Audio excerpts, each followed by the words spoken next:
अस्सलाम वालेकुम। कैसे हैं आप सब? उम्मीद करती हूँ आप सब बिल्कुल ठीक होंगे। मैं भी बिल्कुल ठीक हूँ। आज का जो टॉपिक है वो है एक औरत की दूसरी औरत की दुश्मन।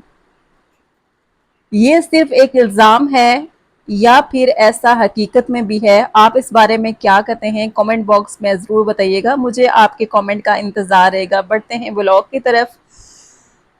मैंने नोट किया है कि आजकल ना एक औरत जितनी औरत से खार खा रही है, जितनी जेलस हो रही है, जितना एक औरत दूसरी औरत को नीचा दिखाने की कोशिश कर रही है, मतलब कि एक औरत जो है ना उसको दूसरी औरत की कोई अच्छाई, कोई खुशी, कोई चीज़ भी उसको बर्दाश्त नहीं हो रही है। और जितना नुकसान एक औरत ने एक औरत को पहुंचाया है या पहुंचा रही है, आजकल किसी मर्द ने जो है ना कभी भी इतना नुकसान किसी औरत को कभी नहीं पहुंचाया होगा जितना नुकसान जो है वो एक औरत को पहुंचा रही है। इसकी मैं आपको एक छोटी सी मिसाल भी देती हूँ कि अगर आप किसी बहू से पूछेंगे ना कि घर में सब तुम्हारे ससुराली कैसे हैं, तुम्हारा घर में जो है वो सबके साथ जो ताल्लुकात हैं वो कैसे हैं, तो वो घर में रहने वाले जितने भी मर्द हजरात होंगे ना उनके बारे में कभी भी आपको कभी कोई बुराई नहीं करेगी। वो जब बुराई करेगी या सास की करेगी या नंद की करेगी। आपने भी कभी ऐसा नोट किया होगा, महसूस किया होगा। और दूसरी तरफ ये बात भी मैंने महसूस की है, नोट भी की है। कभी हम किसी को देखते हैं मिसाल के तौर पे, कभी कोई बहुत ज़्यादा पढ़ के आगे चला गया है, किसी के पास बहुत अच्छी जॉब है या किसी का खाना पीना बहुत अच्छा है या फिर कोई बहुत अच्छे कपड़े पहनता है, ब्रांडेड सूट पहनता है, तो एक औरत जो है ना वो दूसरी औरत को कभी भी बर्दाश्त नहीं करेगी, उसकी कोई ना कोई बुराई वो ज़रूर निकालेगी। इवन कि कुछ दिन पहले मैंने ये बात नोट की है। मैं एक जगह एक डेथ हो गई थी, वहाँ पे मैं गई थी और मैंने ये नोट किया था। वहाँ पे कुछ होते हैं, आप डेथ पे आई हुई हैं, किसी की डेथ हुई हुई है और आप उसके अफसोस के लिए आई हुई है और आपकी नज़र जो है वो दूसरों के कपड़ों पे है कि किसी ने किस तरह के कपड़े पहने हुए हैं, घर वालों ने कैसे कपड़े पहने हुए हैं, बाहर से अगर कोई आया है उनके अफसोस के लिए तो उसने किस तरह के कपड़े पहने हुए हैं, मतलब कि इस तरह की बातें हो रही हैं। जब मैंने ये बातें सुनी तो आप यकीन करें मुझे दिली पे तौर पे बहुत ज़्यादा अफसोस हुआ।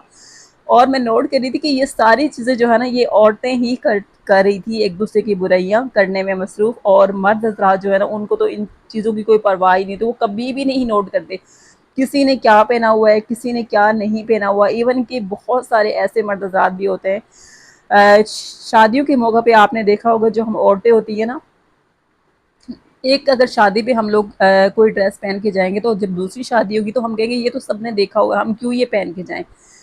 लेकिन हमारे मर्द हजरात में ये चीज़ बिल्कुल भी नहीं होती। उनके पास जो भी होगा वो उसी में खुश होंगे और वही पहन के चले जाएंगे। हमारे अंदर सिर्फ ये चीज़ें हैं कि हमारे अंदर ये चीज़ है कि दूसरी जो औरत है ना उससे मुझे अच्छा लगना है, दूसरी औरत मेरे बारे में क्या कहेगी, मेरे कपड़े जो है वो उससे ज़्यादा अच्छे होने चाहिए, मेरी ज्वेलरी उससे ज़्यादा अच्छी होनी चाहिए, मेरा उठना बैठना, मेरी हर चीज़ दूसरे से अच्छी होनी चाहिए। ठीक है, आपका सब कुछ अच्छा होना चाहिए, लेकिन कभी कभार आप दूसरे की जेलसी में इतना वो ना करें कि आप खुद को ही तबाह कर लें, अपना ही नुकसान कर लें। किसी से इतनी जेलसी मत खाएं।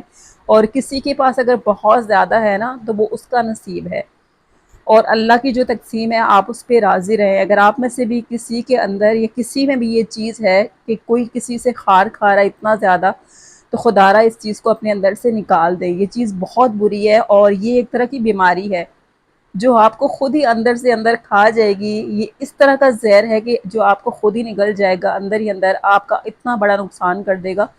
और पता आपको तब चलेगा ना जब बहुत देर हो चुकी होगी। अगर आपके अंदर भी ये चीज़ें हैं तो खुदारा इन चीज़ों को अपने अंदर से निकाल दे।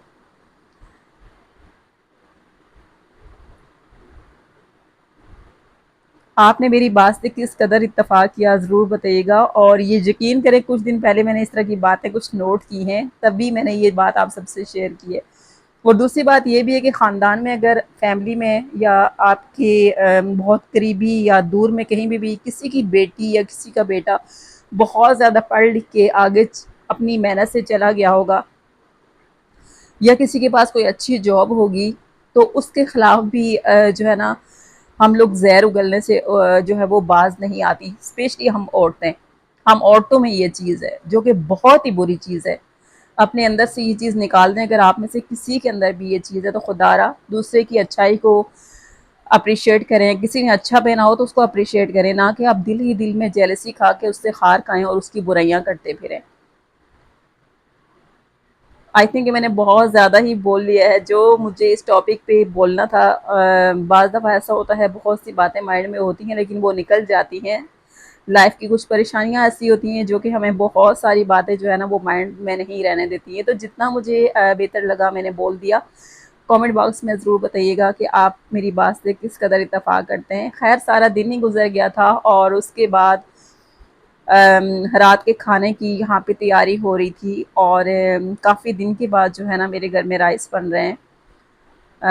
بیف پلاؤ میں نے بنایا ہے یہاں پہ، اور بس یہ مجھے دم پہ ہی رکھنا تھا اب، اور ساتھ میں جیلی دیکھ رہی تھی، اور میں یہی دیکھ رہی تھی کہ جب ہم بہت چھوٹے تھے نا، یہ جیلی میرا جو ہے بچپن تھا نا، بچپن کی بھی یادیں ہیں اس میں بہت ساری، مجھے بہت زیادہ پسند تھی، ابھی بھی بہت زیادہ پسند ہے۔ جب بچوں کے لیے آتی ہے نا تو سب سے زیادہ میں ہی کھا جاتی ہوں، ایون کہ سارا ڈبہ میں ہی خالی کر جاتی ہوں۔ اور میں یہی دیکھ رہی تھی کہ جو ٹائم گزرتا جا رہا ہے، مہنگائی ہوتی جا رہی ہے نا، اس میں بھی بہت زیادہ انہوں نے کمی کر دی ہے، گنی چنی جو ہے نا 4-5 جیلیز جو ہے اس میں، اور مجھے اس کو دیکھ کے ہنسی بھی آ رہی تھی کہ میں بچوں کو کیا دوں۔ خیر یہاں پہ کچھ گروسری کر کے ہم لوگ آئے تھے، جو کہ دن کو ہم نے کی تھی، بیٹے کو اسکول سے پک کیا تھا اور واپسی پہ، اور جب بھی میں گروسری کرتی ہوں نا تو میں ان ساری چیزوں کو ایک جگہ پہ لا کے رکھ دیتی ہوں، سوائے ان چیزوں کے جو خراب ہونے والی ہوتی ہیں، مثال کے طور پہ گوشت چکن وغیرہ اس طرح کی جو چیزیں ہوتی ہیں نا، یا فروٹ وغیرہ، اس کو الگ کرنا ہوتا ہے، لیکن آج میں نے نا یہ بھی نہیں الگ کیا تھا، صرف میں نے چکن کو نکال کے میں نے الگ کر دیا تھا۔ اور یہاں پہ جی رات ہو گئی تھی، سارے کاموں سے ہم فری ہو گئے تھے، اور اس کے بعد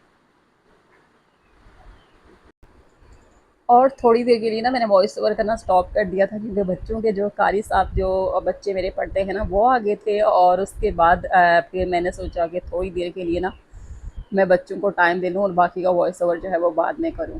خیر یہاں پہ یہ میں نے چھوٹے چھوٹے مننے چننے سے چوزے منگوائے تھے، جو کہ مجھے بہت پیارے لگ رہے تھے، بچوں کی وجہ سے میں نے منگوائے ہیں، اور بس ان کو بچے دیکھ رہے تھے اور بہت زیادہ خوش ہو رہے تھے۔ اس کے علاوہ جی رات کے کھانے کے بعد چائے جو ہوتی ہے نا وہ ہمارے گھر میں مسٹ ہوتی ہے، مجھے اور میرے ہسبینڈ کو جو ہے، ویسے مجھے عصر کے ٹائم چائے کی بہت زیادہ عادت تھی، لیکن ابھی ہسبینڈ کی جو ٹائمنگ ہے نا آفس کی، وہ چلے جاتے ہیں آفس اور رات کو آتے ہیں، تو پھر ہماری ایک ہی بار کی چائے ہوتی ہے، اور صبح ناشتے کے ٹائم بس 2 بار جو ہے چائے بنتی ہے، صبح ناشتے کے ٹائم اور رات کو کھانے کے بعد۔ اور یہاں پہ ہماری چائے بن رہی ہے، اور یہیں پہ آج کا جو بلاگ ہے اس کا اینڈ بھی ہے۔ دعاؤں میں بہت سارا یاد رکھیے گا، خیال رکھیے گا اپنا بھی اور اپنے گھر والوں کا بھی، اپنے پیاروں کا بھی۔ یہی پہ بلاگ کا اینڈ ہے،